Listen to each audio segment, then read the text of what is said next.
الحمدللہ رب العالمین الصلاة والسلام علی سید الانبیاء والمرسلین الصلاة والسلام علی من کان نبیا وآدم بین الماء والطین وعلی آلک واصحابک اجمعین اما بعد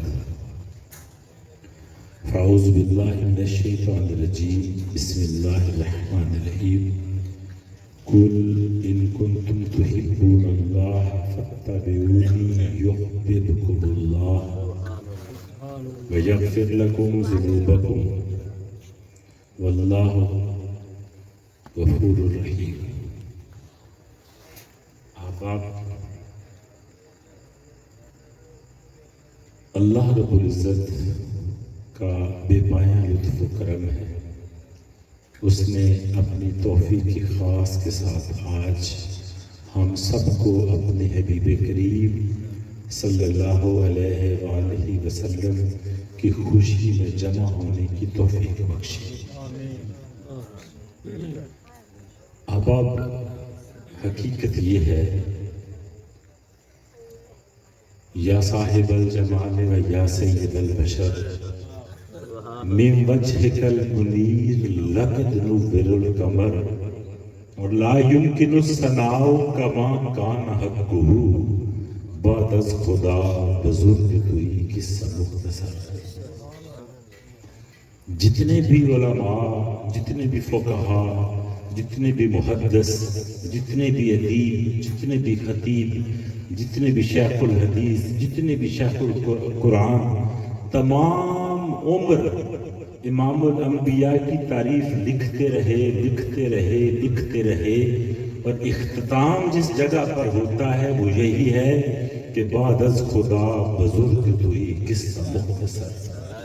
کسی بھی زبان میں یہ طاقت نہیں کہ امام الانبیاء کی شان کما حقہ بیان کر سکے، اور ہم جیسے طفل مکتب تو کیا امام الانبیاء کی شان بیان کر سکتے ہیں۔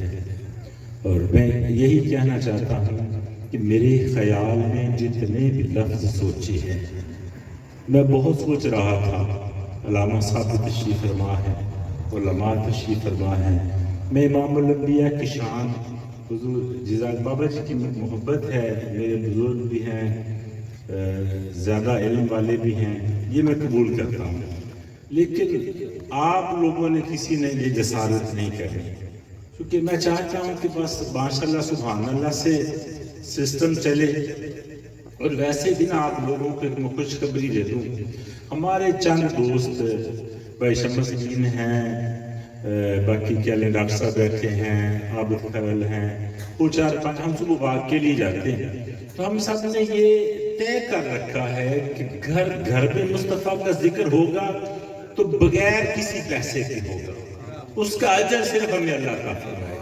ہم کسی سے پیسے کوشش کریں گے کہ پیسے نہ لیے جائیں، یہ سسٹم بالکل ختم ہو جائے، تاکہ جو بندہ آئے نا وہ خالصتاً اس نیت سے آئے کہ وہ امام الانبیاء کے حضور اپنی حاضری پیش کرے۔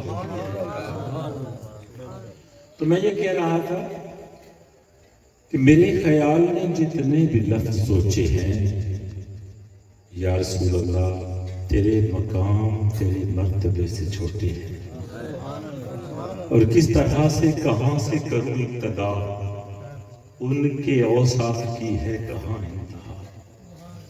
بات کما حقہ تو شان بیان نہیں ہو سکتی، لیکن میں نے جو آیہ مبارکہ اپنی بات کو تقویت دینے کے لیے قرآن مجید فرقان حمید سے تلاوت کرنے کا شرف حاصل کیا، اللہ رب العزت قرآن مجید میں ارشاد فرما رہے ہیں، قل اے محبوب آپ کہہ دیں،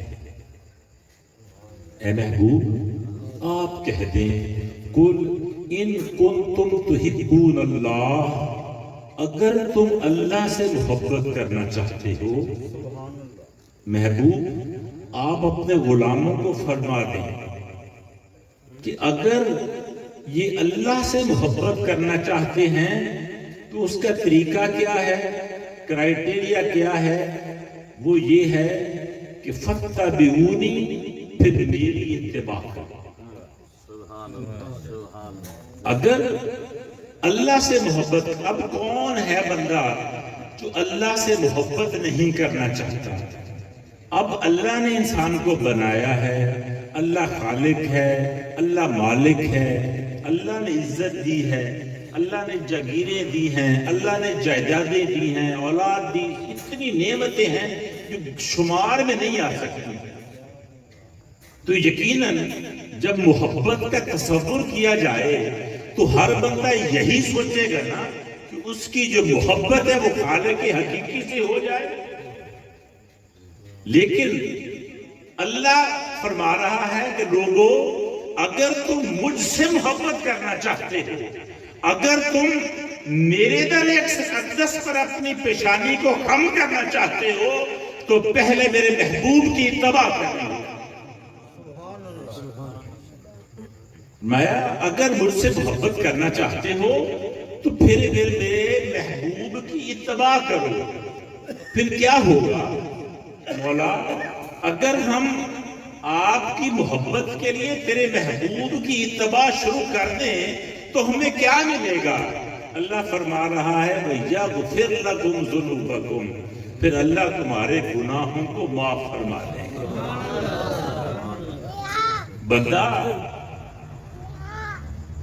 کبھی جوانی کے جوش میں آ کے، کبھی سیلاب کی روانی میں اتر کر، کبھی ہواؤں میں جا کر گناہ کر لیتا ہے نا۔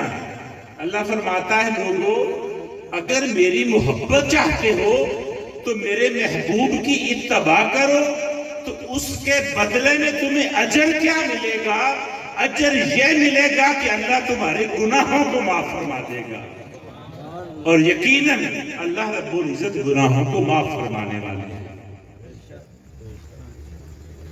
اب جو انسان ہے نا، اللہ رب العزت یہ بات صرف مسلمانوں کے لیے نہیں ارشاد فرما رہے، یہ طریقہ صرف مسلمانوں کے لیے نہیں، نہ مومنین کے لیے ہے، یہ انسانوں کے لیے بات کی گئی۔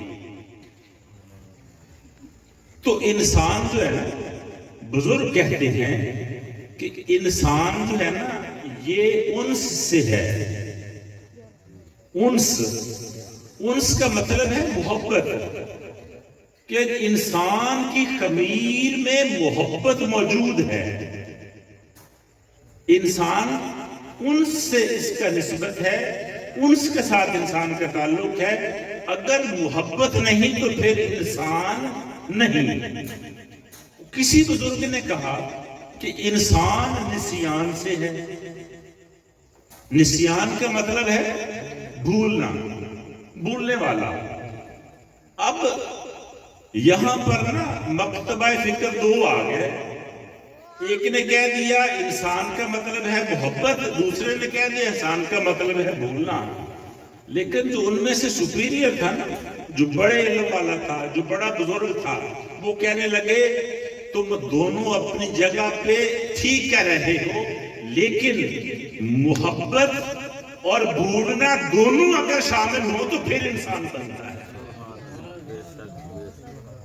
اب انسان میں محبت بھی آ گئی، بھولنا بھی آ گیا، انس بھی آ گیا، نسیان بھی آ گیا۔ اب ہم نے فرق کیسے نکالنا ہے کہ محبت کہاں پر کرنی ہے اور بھولنا کس کو ہے؟ کیونکہ یہ انسان کے خمیر میں شامل ہے۔ اب اگر انسان کا خمیر میں محبت ہے تو پھر محبت مصطفیٰ کریم سے ہونی چاہیے، محبت۔ لیکن یہ عام سی بات ہے، بندہ اگر کسی سے محبت کرے تو اس کے لیے بندہ سب کچھ بھول جاتا ہے، کسی کو اپنے خاطر میں نہیں لاتا۔ محبوب سامنے آ جائے نا، محبوب کی جو بات ہوتی ہے بندہ اسی پہ ڈٹا رہتا ہے، وہ محبت کیسی بھی ہو، وہ عارضی محبت ہو یا وہ حقیقی محبت ہو۔ اب اگر حقیقی محبت حبیب کریم سے ہو جائے تو اس کا مطلب ہے محبت حبیب کریم سے کرنی ہے اور بھولنا اپنے گناہوں کو، غلط کاموں کو بھولنا ہے، جو ہمارے برے کام ہیں ان کو ہم نے بھول جانا ہے۔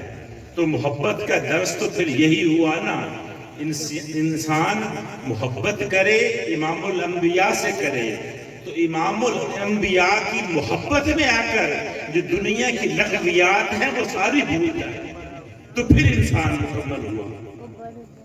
احباب، جو میلاد مصطفیٰ کا موضوع ہے نا، جو میلاد مصطفیٰ کا حقیقی درس ہے، جو میلاد مصطفیٰ کا مقصد ہے احباب، وہ یہ ہے کہ ہم امام الانبیاء کے نقش قدم پر چلنے کی توفیق پر کوشش کریں۔ اللہ فرما رہا ہے کہ تم میرے محبوب کی اتباع کرو گے تو پھر میں تم سے محبت کرنے لگ جاؤں گا۔ انسان تو چاہتا ہے نا کہ اللہ سے ہم محبت کر لیں۔ اللہ فرماتا ہے اگر میرے محبوب کی اتباع کرو گے تو پھر اتنی ہی بات نہیں کہ تم مجھ سے محبت کرو، فرمایا پھر میں تمہیں اپنا محبوب بنا لوں گا، میں اللہ رب العزت تم سے محبت کرنا شروع کر دوں گا۔ اب دیکھنا یہ کہ اتباع کیا ہے، اتباع ہم کس کو کہتے ہیں؟ تو علماء فرماتے ہیں کہ اتباع میں دو چیزیں ہیں، ایک ہے اطاعت اور ایک ہے پیروی۔ اطاعت اور پیروی جب دونوں مل جائیں تو پھر اتباع بنتا ہے۔ اب اطاعت کیا ہے؟ اطاعت ہے کہ امام الانبیاء نے جس چیز کا حکم دیا ہم اس کی اطاعت کریں۔ جو امام الانبیاء نے ارشاد فرما دیا ہم اس پر ڈٹ جائیں، حالات جیسے بھی آ جائیں، نہیں بس میرے امام الانبیاء نے یہ حکم فرمایا ہے، ہم نے اس کی اطاعت کرنی ہے۔ اور پیروی کیا ہے؟ جو امام الانبیاء نے خود عمل کیا ہے، اگر ہم اس عمل کو کرتے ہیں یہ سمجھ کر کہ یہ امام الانبیاء نے کیا ہے تو یہ ہے پیروی۔ اب اطاعت اور پیروی دونوں ملے تو پھر اتباع بنتا ہے۔ اور ہم نے بھی ایک مسلم، ہم نے اطاعت بھی کرنی ہے اور پیروی بھی کرنی ہے، مکمل اتباع رسول میں زندگی گزارنی ہے۔ اور ہم نے کیسے اتباع کرنی ہے؟ احباب، امام الانبیاء تاجدار کائنات صحابہ کے سامنے نا اب خطبہ ارشاد فرما رہے تھے۔ اس حدیث کے راوی حضرت ابو ہریرہ رضی اللہ عنہ اور حضرت ابو سعید خدری رضی، دونوں بڑے جلیل صحابہ ہیں، دونوں راوی ہیں۔ اب کہتے ہیں کہ امام الانبیاء ہمیں خطبہ ارشاد فرما رہے تھے اور اچانک آپ نے کہا اس ذات کی قسم جس کی قبضہ قدرت میں میری جان ہے۔ پھر امام الانبیاء نے ارشاد فرمایا اس ذات کی قسم جس کے قبضہ قدرت میں میری جان ہے۔ تیسری دفعہ امام الانبیاء نے پھر ارشاد فرمایا اس ذات کی قسم جس کے قبضہ قدرت میں میری جان ہے۔ صحابہ کہتے ہیں اس کے بعد امام الانبیاء سجدے میں گر گئے، آپ سجدے میں چلے گئے۔ صحابہ نے جب دیکھا کہ دونوں جہاں کی رحمت سجدے میں چلے گئے ہیں تو صحابہ کہتے ہیں پھر ہم بھی سجدے میں چلے گئے۔ جب سجدے سے اٹھے نا، صحابہ کہتے ہیں کہ ہم نے امام الانبیاء کے چہرہ اقدس پر خوشی کے اثرات دیکھے۔ اب صحابہ کہتے ہیں کہ جب امام الانبیاء کے چہرے پر خوشی کے اثرات ہوتے تھے نا تو وہ ہمیں سرخ اونٹوں سے زیادہ عزیز ہوتے تھے۔ صحابہ نے جب دیکھا کہ امام الانبیاء کے چہرے پر خوشی کے اثرات ہیں تو امام الانبیاء نے ارشاد فرمایا اے میرے صحابہ، جو بندہ 5 وقت کی نماز پڑھے گا، کیا کرے گا؟ 5 وقت کی نماز پڑھے گا، روزے رکھے گا اور زکوٰۃ ادا کرے گا، فرمایا اس کے لیے جنت کے دروازے کھول دیے جائیں گے اور اسے کہا جائے گا کہ تو سلامتی کے ساتھ جنت میں داخل ہو جائے۔ یاد رہے ہم بات کر رہے ہیں اتباع رسول کی، کہ ہم نے مصطفیٰ کریم کی اتباع کیسے کرنی ہے۔ اب امام الانبیاء نے حکم فرما دیا 5 وقت کی نماز پڑھنی ہے، روزہ رکھنا ہے، زکوٰۃ ادا کرنی ہے، اور ہاں 7 کبیرہ گناہوں سے بچتے رہنا ہے، پھر تمہارے لیے جنت کے دروازے کھول دیے جائیں گے۔ میں کہتا ہوں میلاد کا سب سے بڑا سبق جو ہے نا وہ صرف اسی ایک حدیث میں ہے کہ اگر ہم امام الانبیاء کی آمد میں خوش ہو جائیں، امام الانبیاء کو خوش کرنا چاہیں، تو پھر امام الانبیاء کی حکم کی اطاعت ہم نے کرنی ہے۔ ہم نے پھر نماز پڑھنی ہے، روزہ رکھنا ہے، زکوٰۃ ادا کرنی ہے، اور 7 کبیرہ گناہوں سے بچ کے رہنا ہے۔ اگر ہم نے یہ کر لیا تو یقیناً میلاد کا حق ادا ہوگا۔ نعرہ حیدری، پروفیسر ڈاکٹر فقیر صاحب۔ دیکھیں اب صحابہ امام الانبیاء کی اتباع کیسے کرتے تھے؟ بڑا معروف واقعہ ہے، آپ جانتے ہیں حضرت عمر فاروق رضی اللہ تعالیٰ عنہ حجر اسود کے سامنے جاتے ہیں۔ اب حجر اسود کو چومنے کے لیے لوگ گردنیں توڑوا لیتے ہیں امام پہ۔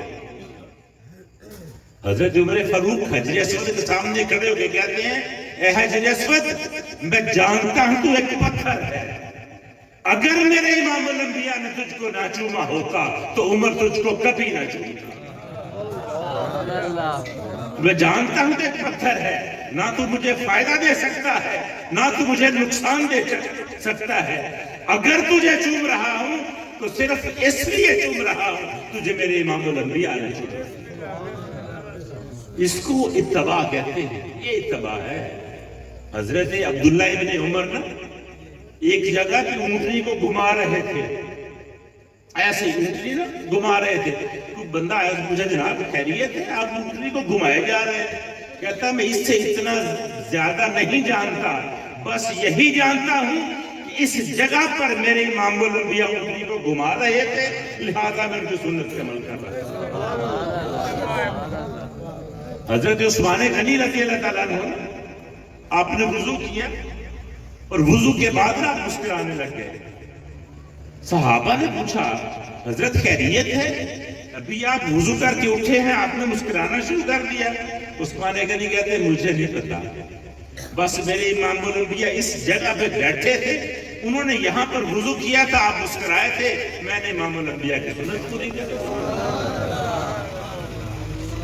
فاروق اعظم خطبہ دے رہے ہیں اور خطبے کے دوران آپ کو یاد آ گیا کہ امام الانبیاء نے خطبے کے دوران حسنین کریمین کو اٹھایا تھا، انہوں نے حسنین کریمین کو بلوا کر خود بیٹھ کر حسنین کریمین کو اٹھایا، کہا یہ بھی میرے مصطفیٰ کی سنت ہے، یہ نہ رہ جائے۔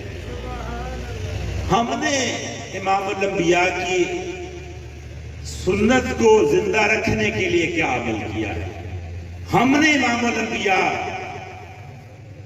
کہ میلاد میں بیٹھ کر کیا عہد کر رکھا ہے کہ ہم نے میلاد آیا ہے اور امام الانبیاء کو ہم نے کیسے خوش کرنا ہے؟ یقیناً امام الانبیاء ایسے نہیں خوش ہوتے، صرف جھنڈیاں لگا کے 4 لوگ بیٹھ کے بس نعرے شارے لگا کے چلے جاؤ، صبح کی نماز رہ جائے، نہیں۔ امام الانبیاء نے ارشاد فرمایا ہے الصلاۃ قرۃ عینی، نماز میری آنکھوں کی ٹھنڈک ہے۔ جو بندہ مصطفیٰ کو نماز پڑھ کے ٹھنڈک نہیں پہنچا سکتا وہ نعرے لگا کے مصطفیٰ کو صرف خوش کرنے کی کوشش کر رہا ہے، ایسے نہیں ہوگا۔ اگر امام الانبیاء کی اتباع کرنی ہے، اگر ہم نے میلاد منانا ہے، اگر ہم نے اصلی اور حقیقی میلاد منانا ہے تو حقیقی میلاد کیا ہے کہ امام الانبیاء کے نقش قدم پر چلنا ہے۔ تم خود نہ کہو کہ ہم میلاد والے ہیں، تم خود نہ کہو کہ ہم رسول اللہ پہ درود و سلام پڑھنے والے ہیں، تم خود نہ کہو کہ ہمارا تعلق اہل سنت سے ہے، تم خود نہ کہو کہ ہم امام الانبیاء کے نوکر ہیں۔ لوگ تیری عادتیں دیکھیں اور پہچان جائیں کہ یہ رسول اللہ کے نوکر ہے۔ تم خود نہ کاروبار کرتے بیٹھے ہو نا، دیکھو سنت کیا ہے۔ اگر تم تجارت کر رہے ہو تو امام الانبیاء کی سنت کے مطابق، اگر تم کوئی نوکری کر رہے ہو تو اس میں جیسے امام الانبیاء نے احکام فرمائے ہیں ان کو پورا کرنا ہے.